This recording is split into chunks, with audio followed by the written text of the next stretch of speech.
लिस मेरी आँखों में है, लिस मेरी सांसों में है, लिस जनाब के कुर्ते में है, लिस ब्रू बेबी के पजामे में है। बनी बनी बनी रे बनी, लिस दीवानी रे बनी। मुझे मिस किया ना, मुझे मिस किया ना। मेरी वो मनीष मल्होत्रा वाली डिजाइन को आप सबने मिस किया था। आई नो कि आप लोग जो है मुझे सीक्रेटली मेरी डिजाइन्स को बहुत बहुत बहुत ज़्यादा पसंद करते हो। हालांकि आपने मुझे खूब गालियाँ दी थी जब मैंने अपनी नाशुक्री ननद के कपड़े के जो है ऐसी की तैसी कर दी थी। बड़ी जो है नाशुक्री बनती है, बड़ी अनग्रेटफुल बनती है ना। मैंने स्पेशल डे ही बिगाड़ दिया। सो गाइज, यस गाइज, नया सफर शुरू हो रहा है। अब मैं इतने में ही नहीं रुकने वाली। जैसे मैंने अपनी ननद की जो है स्पेशल डे को खराब किया था, अगर आपको भी करना है, हल्दी के आउटफिट खराब करने हैं, मेहंदी के, शादी के, so yes guys, we are there for you. हम आपके स्पेशल इवेंट को, स्पेशल जो है अवसर को खराब करने का एक भी मौका नहीं गवाएंगे। क्योंकि आप मेरे सब्सक्राइबर हो तो आपके आउटफिट में एक लेस जो है मैं एक्स्ट्रा लगा दूंगी मेरी तरफ से। मेरा टच, मेरा पर्सनल टच है ना। आपको पता है ना कि मुझे लेस वाले कपड़े कितने अच्छे लगते हैं। सो यस गाइस, मेरा नया सफ़र शुरू होता है। वैसे मेरा नया सफ़र तो बहुत बार शुरू हो चुका है, सुटाराज एलिगेंस, जिसमें एलिगेंस की बहुत ज़्यादा कमी थी। खैर, तो ऑलरेडी मैंने 2018-17 में जो है शुरू कर दिया था, लेकिन पचका हो गया था गाइस। हंसी तो वैसे मुझे ये नकली वाली आ रही, हंसी नहीं आ रही, बड़ा दर्द हो रहा है। पचका हो गया था, लेकिन गाइस क्योंकि अब हमें पता है कि हमारी टारगेटेड ऑडियंस कौन है, सो मैंने सोचा कि क्यों ना मैं भी जो है अपना कुछ शुरू करूं। चबूतरी को इतना ज़्यादा प्यार मिल रहा है उसके रेस्टोरेंट के लिए, तो मुझे भी मिलेगा। मैं भी तो सुपरस्टार हूँ, मैं भी तो मक्खी हूँ, मुझे भी मिलेगा। सो यस गाइस, मेरे जो है लेस वाले सूट को ऑर्डर करने के लिए अभी आपको इंतजार करना पड़ेगा। फिर जो है यस जैसे मैंने जनाब के टाइम पे किया था ना, जैसे मैं कूदी थी, यस मेरे जनाब की, मेरे शोएब की पहली मूवी आने वाली है, वैसे ही मैं कूदूंगी। हाय हनी बीज, वेलकम टू कॉफी बी। मैंने बोला था ना कि कपड़े का ही बिजनेस होगा। सूरत में कोई क्यों जाएगा, कपड़े के लिए ही जाएगा। सो मैडम का जो है भाई, उनका दिमाग वहीं तक चलता है, कपड़े का और खाने का। अब देखो मज़े की बात क्या है, ये लोग ज़्यादातर क्या चीज़ें करते हैं, ज़्यादातर खाना खाते हैं बाहर का और सूट करते हैं। तो अभी दोनों ही जो है घर के बिजनेस हो गए। भालू अपने ने रेस्टोरेंट ओपन कर लिया और मक्खी मैडम ने जो है भाई ये आउटफिट वगैरह बेचने का काम शुरू कर दिया। अच्छा, मैंने क्या बोला था जब कि भाई ये लोगों ने सुलह करी ना, तभी मुझे समझ आ गया था कि मक्खी का भी देखो बिजनेस शुरू होने वाला है। तो मक्खी को भालू की ज़रूरत पड़ेगी और भालू को मक्खी और भाई की ज़रूरत पड़ेगी, जिस वजह से उन दोनों ने जो है ना एक बिजनेसमैन की तरह डील कर दी कि भाई तुम मुझे फेवर करना और मैं तुम्हें। तो दोनों ने जो है भाई समझदारी से काम लिया और सुलह करी थी, वरना तो बहुत ताने मारे थी। ये जो बोल रही थी ना कि बहुत बहनें ऐसी होती वैसी होती, अरे बहन तूने भी कोई मौका नहीं छोड़ा था। और मक्खी मैडम ने भी खूब सुनाया था जब भालू अपी ने जो है फादर्स डे नहीं विश किया था जनाब को तब। लेकिन जैसे ही ज़रूरत पड़ेगी, ये ज़रूरत के साथ ही है, दोनों ही ऐसे ही है, तो आपस में सबने सुलह कर ली कि भाई चलो अब तो काम आने वाले हैं एक दूसरे को, तो क्यों ना सुलह की जाए। अच्छा, इससे पहले मैडम ने 2 चीज़ें शुरू करी थी, 3। शुरू में आपको पता ही होगा, जब नया उसने यूट्यूब शुरू किया था ना, तब कुक विद DK आया करा था, जहाँ पर मैडम जो है वो अपने सब्सक्राइबर को बोलती थी कि आप रेसिपी शेयर करिए और मैं उस रेसिपी को बनाऊंगी और सबके साथ शेयर करूंगी और आपको क्रेडिट भी दूंगी। अच्छा, मज़े की बात क्या है पता है, उसके जो सब्सक्राइबर होते थे ना, वो अपने भाई छोटे छोटे बेचारों के चैनल होते थे, तो चैनल की लिंक भेज देते थे, जो रेसिपी होती थी ना उसकी लिंक। तो मक्खी क्या कहती है पता है, अच्छा अब आप ये चाहते हो कि मैं आपका चैनल भी ओपन करूं, मैं लिंक भी ओपन करूं, मैं वीडियो भी देखूं, ये सब में कष्ट जो है झेलूं, तो मैं बिल्कुल भी जो है वो वीडियो को ओपन नहीं करूंगी। आपको अगर भेजना है तो आप मुझे रेसिपी टाइप करके भेजिए। मतलब आप उसके बाप के नौकर हो, वो आपके लिए इतना नहीं करेगी।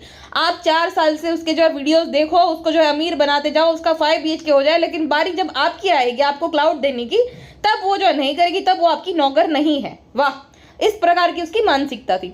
अच्छा, उसके बाद दूसरा भी जो है उन लोगों ने शुरू किया था बिजनेस, बल्ब प्रोडक्शन। आपको याद ही होगा, जहाँ पे भी उन दोनों ने खूब उछले थे और खूब तैयारियां करी थी कि भाई हम जो है छोटे मोटे जो स्ट्रगलिंग एक्टर्स होते हैं, सिंगर होते हैं, उन सबको हम चांस देंगे। लेकिन महज 2 गाने के बाद जो है वो बल्ब का बल्ब उड़ गया, एकदम फ्यूज हो गया उस बल्ब का बल्ब, ठीक है, तो वो भी नहीं चला पाए। उसके बाद, उससे पहले 2017 में मैडम ने सुटाराज एलिगेंस शुरू किया था और आपको बताया एक बात, उसकी पार्टनर कौन थी? हमारी वन एंड ओनली भालू अप्पी। पार्टनर नहीं थी, लेकिन मैडम देखो हमेशा बढ़ा चढ़ाकर बात करती है। कैसे? भालू अप्पी ना एक बात इनडायरेक्टली बहुत बार बोल चुकी है कि फ्रेंड्स, हमने जो है बहुत जगह पे, हमें कपड़े डिजाइन करना नहीं आता था तो भी हमने वहां पे भी काम किया था। मतलब वो काम करती थी सैलरी बेसिस पे। लेकिन मक्खी ने महान दिखने के लिए क्या बोला था इंटरव्यू में, अभी भी पढ़े हैं, ठीक है, 5 साल पुराना है। एक इंडिया फोरम करके एक वेबसाइट है, वहां पे मिल जाएगा और यूट्यूब चैनल पे भी मिल जाएगा, जहां पे मक्खी बोल रही है कि ये है मेरी बिजनेस पार्टनर। तो बिजनेस पार्टनर नहीं थी वो भालू उसके वहां पे काम कर रही थी। लेकिन लोगों को दिखाना भी है मक्खी को कि भाई वो कितनी महान है, उसकी ननद को जो है उसने बिजनेस पार्टनर बनाया है। और भाई अगर आप डिजाइन देखोगे ना, इतने आप बेहोश हो जाओगे, बेहोश हो जाओगे भाई। मतलब जो दिल्ली और अहमदाबाद सूरत रहते हैं उनके लिए तो ये कपड़े मान लो कि 2002-1 की जो डिजाइन होती है ना, उस टाइप की डिजाइन थी, बहुत ही बेकार। और प्राइस कितनी थी पता है? 4000, 3000, 2500, इतनी ज्यादा प्राइस थी, जिस वजह से वो चल नहीं पाया। और 2017 में, आज से 7 साल पहले, ठीक है, इतनी प्राइस थी। तो अब आप गैस कर लो कि मैडम, अब तो भाई मैडम की फेस वैल्यू भी बहुत बन गई है और ब्रांड वैल्यू भी तगड़ी है, तो अब वो कितना चार्ज कर, रेंज कितनी होगी कपड़ों की? 2000 से 4000 तक के बीच में तो होंगे ही होंगे। अच्छा, सब लोग बोल रहे थे कि भाई 500 से 1000 तक की रेंज के कपड़े लाना, तो ये तो इम्पॉसिबल है। ये इन्फ्लुएंसर्स अपने आप को पता नहीं क्या समझते। बहुत सारे लोग जो है कमेंट सेक्शन में लिख रहे हैं कि भालू अप्पी की जो वो दोस्त है, वो भी शायद से हिजाब सेल करती है, तो उसने भी बहुत ज़्यादा मतलब कॉस्टली जो है रेंज रखी है, तो उतनी मत रखना, 500-600 में रखना। तो भाई ये तो इम्पॉसिबल है। मक्खी मैडम की ब्रांड है भाई, वो 2-4 हज़ार से नीचे बात ही मत करो। तो 2-4 हज़ार की रेंज होगी। प्लस भाई ये जो है इन्फ्लुएंसर्स होते हैं, जैसे कपड़े वो सेल करते हैं भाई, उससे अच्छे बेहतरीन डिज़ाइन वाले और लेटेस्ट आउटफिट जो है, दिल्ली में भी कोई बाजार है, मुझे याद नहीं है, सरोजिनी, शायद सरोजिनी, और मुंबई में भी है। मुंबई में तो मतलब बोरीवली में भी मार्केट है, फिर अंधेरी में, फिर दादर मार्केट हो गई, फिर मनीष मार्केट हो गई, फिर नटराज मार्केट हो गई, लिंकिंग रोड हो गया, और हर एक एरिया की भाई अपनी अपनी मार्केट्स होती है, जो कि मुझे पता भी नहीं है कि। तो आपको हर एरिया में अच्छी मार्केट्स मिल जाएंगी और कपड़े मिल जाएंगे भाई, हैं, और सस्ते, अच्छे और सस्ते मिल जाते हैं। मतलब मान लो कि एक अच्छा सूट अगर आपको रेडीमेड वाला लेना है ना, तो मुंबई में आपको ईजिली मिल जाएगा 900 से 1000 रुपीज़ में एक अच्छा बेहतरीन सूट मिल जाएगा, वो भी दुपट्टे वाला रेडीमेड। हाँ, आपको बार्गेनिंग करनी आनी चाहिए, ये बात अलग है, ठीक है, बार्गेनिंग करनी आनी चाहिए, तब जाके आपको मिल सकता है। अब ये जो इन्फ्लुएंसर्स है उनके साथ ना तो आप बार्गेनिंग कर सकते हो, वो फिक्स रेट में ही सेल करते हैं, ठीक है, अच्छे तरीके से वो बेहतरीन फोटोशूट करते हैं। प्लस भाई मॉडल्स जो है वो कपड़े पहनती है तो अच्छी दिखेगी ना, उनका मॉडल्स का बॉडी शेप तो परफेक्ट रहता है, तो भाई वो पहनेगी तो अच्छा ही दिखेगा कुछ भी इन पर। तो आपके पास जो है बहुत कम ऑप्शंस रहते हैं, आप देख लेते हो, क्योंकि आपका फेवरेट इन्फ्लुएंसर्स हो तो आप परचेस कर लेते हो। आपका बजट भी नहीं होता तो भी भाई 3-4 हज़ार रुपये वो सेम सूट जो है आपको 1000 रुपये में मिल जाएगा, अगर आप ऑफलाइन लेने जाओगे तो भाई क्योंकि आपका फेवरेट इन्फ्लुएंसर है, उसलिए, या तो फेवरेट क्रिएटर है, उसलिए आपकी हार्ड अर्न मनी नहीं कमानी। और अफोर्डेबल प्राइस तो भाई भूल ही जाओ, जो लोग कमेंट सेक्शन में बोल रहे हैं कि अफोर्डेबल जो है प्राइस रखना। 2017 में वो 3-4 हज़ार के जो है भाई कुर्ते बेच रही थी, तो क्या अब वो अफोर्डेबल प्राइस में बेचेगी, सेल करेगी 2024 में? बिल्कुल भी नहीं फ्रेंड्स। इसीलिए हम जो है नाइटवेयर कलेक्शन लॉन्च करने वाले हैं। तो फ्रेंड्स, अगर आपको भाभी जो है उसका कॉस्टली लगेगा, हम 100-200 रुपये कम लेंगे फ्रेंड्स।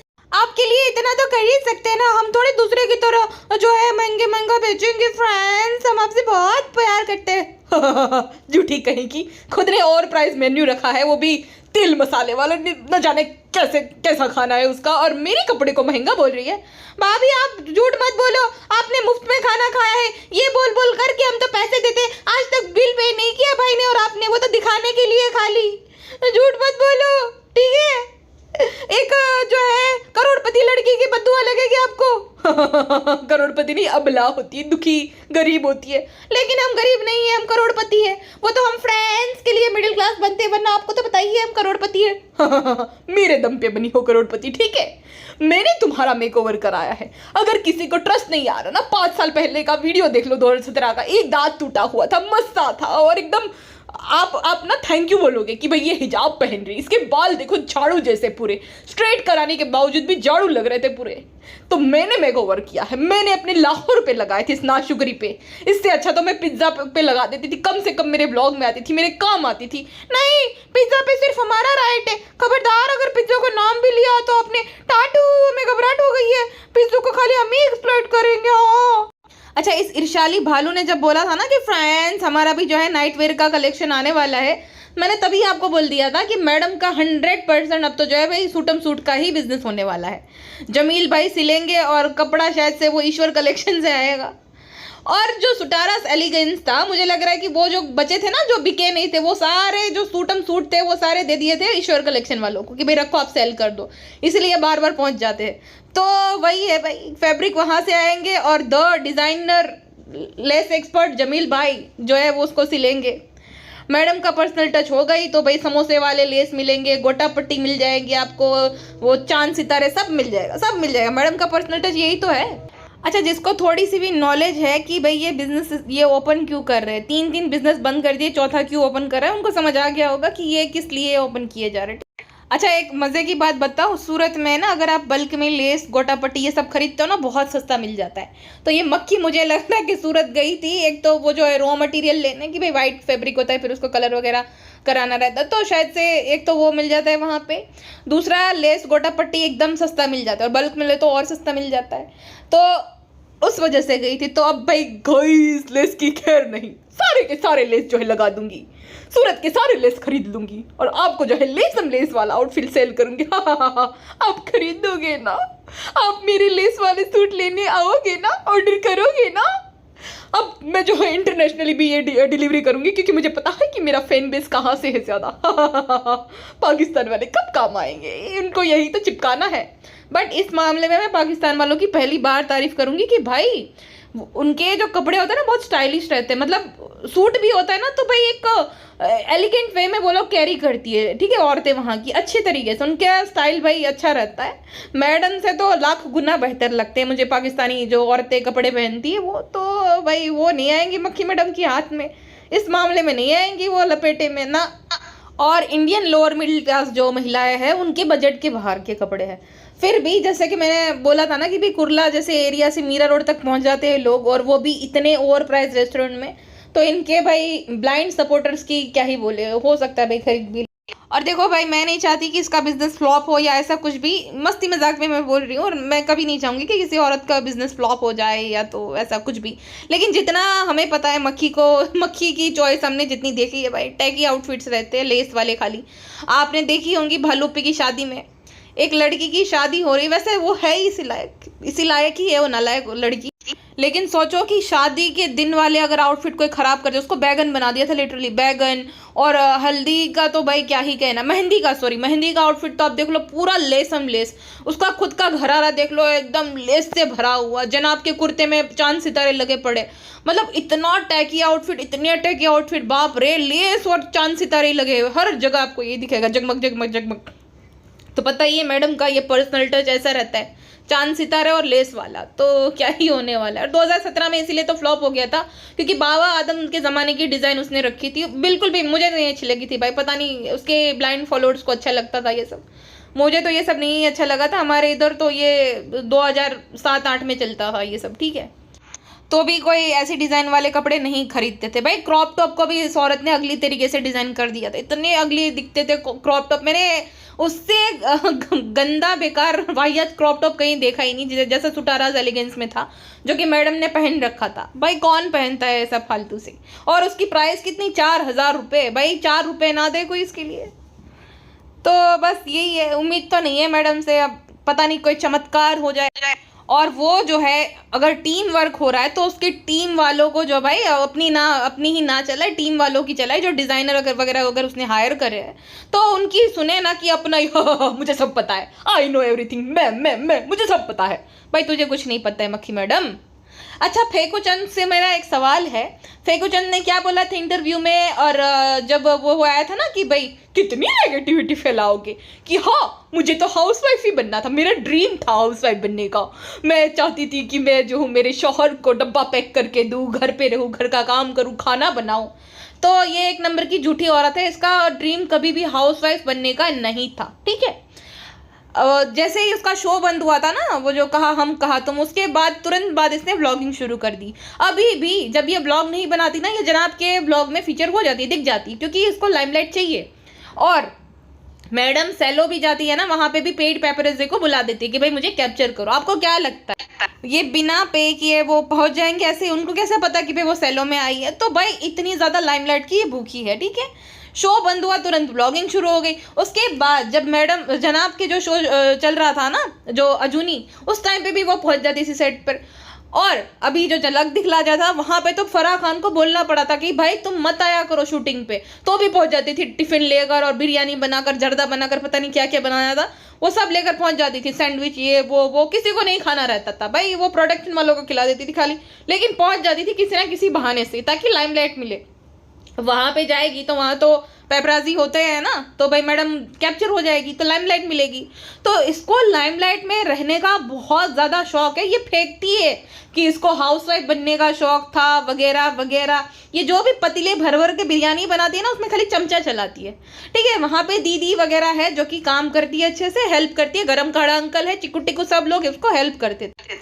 तो ये फेको चंद सिर्फ फेंक रही थी कि भाई मुझे जो है हाउसवाइफ बनने का शौक था, कुछ भी इसको हाउसवाइफ वगैरह बनने का शौक नहीं था, ठीक है। ये खाली शुरू शुरू में इन लॉज को प्लीज करने के लिए, अम्मी को, जनाब को, कि भाई देखो मुझे तो हाउसवाइफ बनने का शौक था। असल में इसको हाउसवाइफ बनने का कभी शौक था ही नहीं। इसको ना लाइमलाइट लेना बहुत अच्छा लगता है, भालू अपी की तरह। भालू अपी का क्या सीन है कि उसको मेन कैरेक्टर बनना है, मेन कैरेक्टर है, वो चाहती है कि भाई सब कोई जो है उसी को अटेंशन दे, और इसको लाइमलाइट में रहना बहुत पसंद है, इसलिए आए दिन ऐसी हरकतें करती रहती है। एक बार इंटरव्यू में कहती है कि अब मुझे बच्चा हो गया है तो अब मैं शो नहीं करूंगी। उसके बाद भाई उसको पछतावा हुआ कि भाई ये मैंने क्या न्यूज़ फैला दी। अब तो जो है मुझे वो कास्टिंग डायरेक्टर वगैरह या तो प्रोडक्शन वाले मुझे कॉल नहीं करेंगे कि भाई अब इसने तो संन्यास लिया है, भाई एक्टिंग करेगी नहीं, इसने एक्टिंग छोड़ दी है। तो वापस से उसने इंटरव्यू किया कि मुझे जो है गलत तरीके से मेरे स्टेटमेंट को लिया गया है, मैंने तो ये बोला था कि जब तक बच्चा 2-3 साल का नहीं हो जाता तब तक मैं रोल नहीं करूंगी। देखा, ये हाउसवाइफ बनने का उसका शौक था। फेंको एक नंबर की है भाई। और कहती है कि ये मेरा पैशन था। एक वक्त पे कहती थी कि हाउसवाइफ बनना मेरा पैशन है, और अब कहती है ये मेरा पैशन है। मैडम डिसाइड तो कर लो आपका पैशन आखिर है क्या? गोटा पट्टी की कलाकार?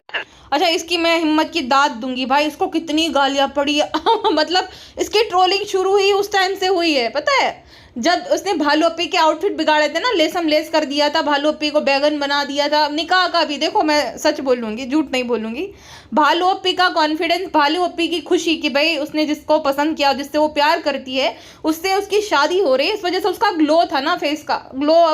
जो ब्राइड खुश होती है उसकी बात ही अलग होती है, तो उस वजह से वो अच्छी दिख रही थी।